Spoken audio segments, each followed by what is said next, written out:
एक नई और सच्ची डरावनी कहानियों के साथ। मैं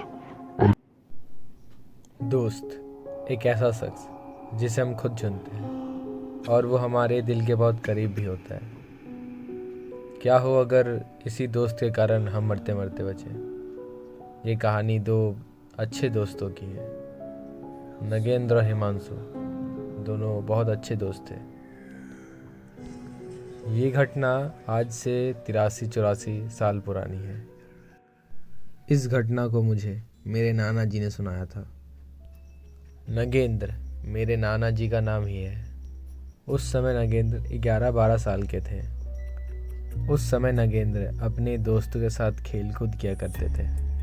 उन दोस्तों में से नगेंद्र का सबसे अच्छा दोस्त हिमांशु था। ये दोनों एक साथ रहकर खेल कूद, दूसरों के बागान जाकर फल चोरी करके खाया करते और पूरे दिन मस्ती किया करते थे। इसके अलावा इन्हें कोई दूसरा काम नहीं था। इन हरकतों के कारण नगेंद्र के पिताजी नगेंद्र पर गुस्सा किया करते। इनकी शैतानी इतनी बढ़ चुकी थी कि बागान के मालिक नगेंद्र के पिताजी को उसकी शिकायत करने आते। इन शिकायत से परेशान होकर नगेंद्र के पिताजी ने नगेंद्र के बाहर निकलने से पाबंदी लगा दी। अब उसे अपने दोस्तों के साथ खेलने जाना भी मना था। नगेंद्र के पिताजी नगेंद्र को एक पल के लिए भी बाहर जाने की इजाज़त नहीं देते थे। नगेंद्र अपने पिताजी के साथ ही दिन भर रहा करता था, पर वो अपने पिताजी के साथ रहकर तंग आ चुका था।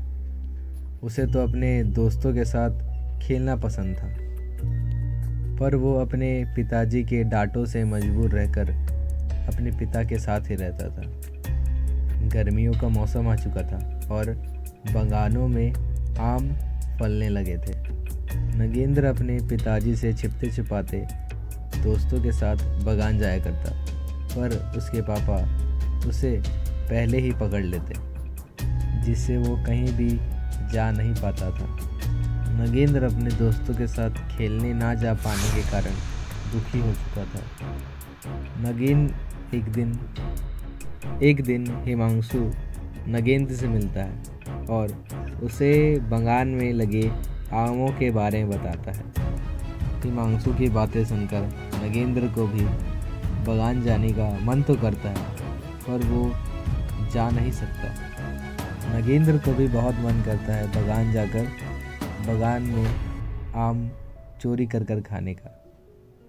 नगेंद्र के पिताजी नगेंद्र को आम देते तो थे, पर उसे चोरी करके आम अपने दोस्तों के साथ बगीचे में खाना ज़्यादा पसंद था। इसे हम एक गंदी आदत भी कह सकते हैं, और यही बुरी आदत नगेंद्र को बुरे वक्त में डालने का कारण बनी। नगेंद्र और उसका दोस्त हिमांशु दोनों मिलकर बागान जाने का प्लान बनाते हैं कि वो दोनों भोर भोर के समय में ही बागान जाकर वहाँ से फल चोरी कर कर खाएंगे और उस समय उन्हें रोकने वाला भी कोई नहीं होगा। उन्होंने कहा कि कल सुबह सबसे पहले जो उठेगा वो दूसरे को उठाकर बागान ले जाएगा, और वो इस बात को किसी और को नहीं बताएंगे। पर उन दोनों को ये नहीं पता था कि उनके अलावा उन्हें कोई और भी सुन रहा है। वो दोनों अब अपने अपने घर चले जाते हैं। नगेंद्र आज दूसरे दिनों के मुकाबले जल्दी ही सोने चला गया, क्योंकि उसे सुबह जल्दी उठना था और बागान जाना था, इसलिए वो आज जल्दी ही सो जाता है। उसकी नींद तब खुलती है जब उसका दोस्त बाहर से उसे आवाज़ लगा रहा था। वो धीरे धीरे चुपके चुपके घर से बाहर निकलता है। घर के मेन डोर खोलते ही वो बाहर देखता है तो वहाँ हिमांशु होता नहीं है। तो वो इसे अपना मन का वहम सोचकर फिर घर के अंदर चला जाता है, पर घर के अंदर घुसते ही उसे फिर से हिमांशु की आवाज़ सुनाई देती है, और जब वो निकलता है तो वहाँ हिमांशु ही खड़ा होता है। हिमांशु को देख नगेंद्र के चेहरे पर एक अलग सी ही खुशी थी। अब हिमांशु और नगेंद्र दोनों बगान की ओर चल पड़े थे। नगेंद्र बातें करते करते जा रहा था, पर हिमांशु एक लफ्ज़ भी नहीं बोल रहा था। ये बात नगेंद्र को उतनी अच्छी लगी नहीं, पर उसने इसके बारे में ज़्यादा सोचा भी नहीं। दोनों अब बगान पहुंच चुके थे और दोनों आमों को देखकर बहुत खुश थे। हिमांशु नगेंद्र से कहता है, नगेंद्र, मैं पेड़ पर चढ़ जाता हूँ और ऊपर से आम गिराता हूँ, तो आम चुनकर रखना। अब हिमांशु पेड़ पर चढ़ जाता है और एक पर एक आम गिराने लगता है। आम गिर तो रहे थे, आम के गिरने की आवाज़ आ रही थी, पर वो मिल नहीं रहे थे। एक दो जो मिल रहे थे उसे नगेंद्र एक जगह इकट्ठा कर रहा था। ऊपर से हिमांशु आम गिराता और नगेंद्र उसे चुन चुन कर रखता।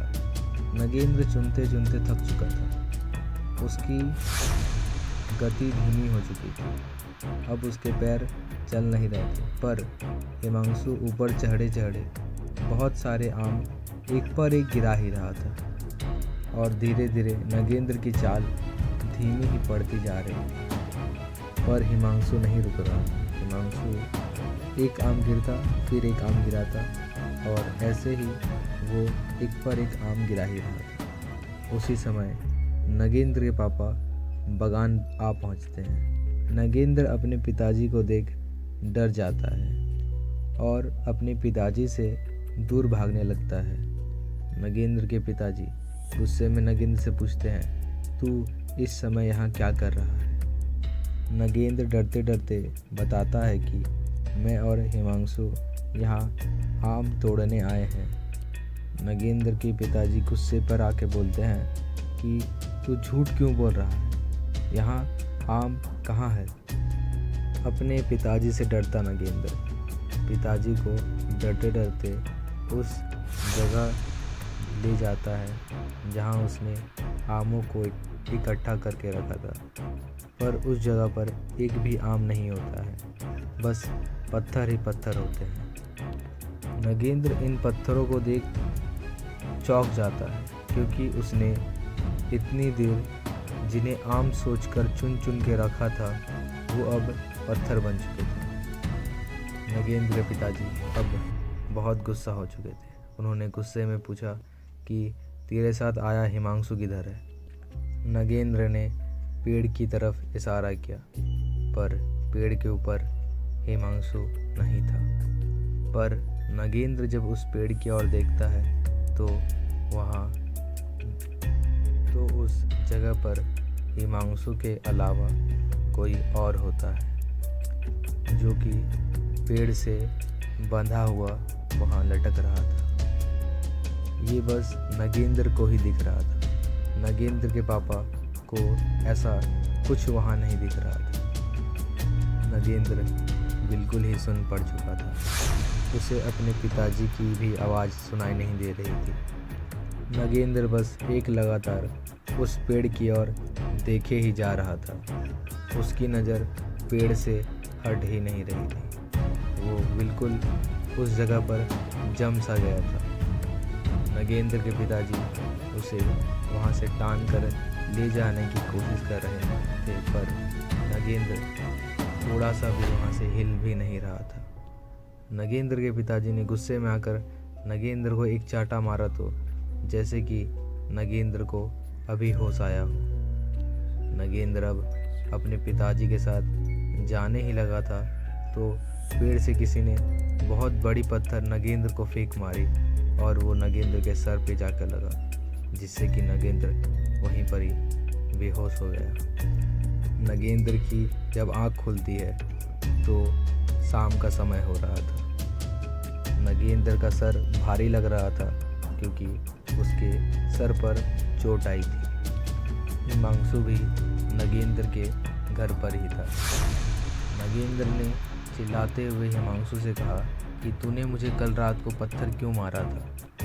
पर हिमांशु इस बात को सुनकर चौंक सा गया था, क्योंकि कल रात तो वो अपने घर पर सो रहा था।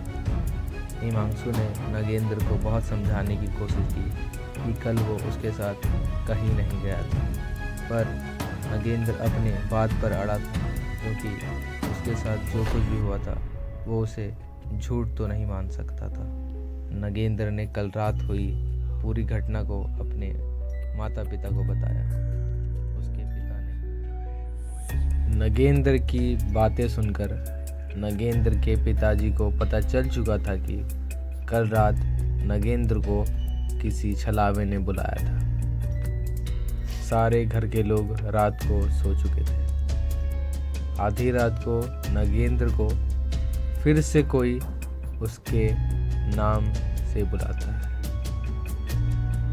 नगेंद्र अपने नाम को सुनकर डर जाता है, क्योंकि कल जो उसके साथ हुआ था वो कभी भुला नहीं सकता है। नगेंद्र सोने की कोशिश कर रहा था, पर उसे नींद नहीं आ रही थी, क्योंकि वो जब भी आंखें बंद करता उसे अपना ही नाम सुनाई देता। सुबह हुई तो नगेंद्र ने अपने पिताजी को ये बात बताई।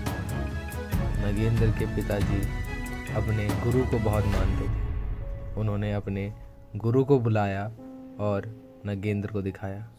गुरुजी ने बताया कि ये छलावा इसे ऐसे ही नहीं छोड़ने वाला, इसलिए तुम लोग कुल देवी की पूजा रोज किया करो। उस दिन से नगेंद्र कुल देवी की पूजा रोज करने लगा और अब उसके साथ ऐसा कुछ भी नहीं होता है। अब उसे रात को कोई ना बुलाता है, ना उसके बाद ऐसा नगेंद्र के साथ कभी हुआ। पर नगेंद्र इस घटना को सोचकर भी डरता है। आज की एक सच्ची कहानी अरुण के साथ।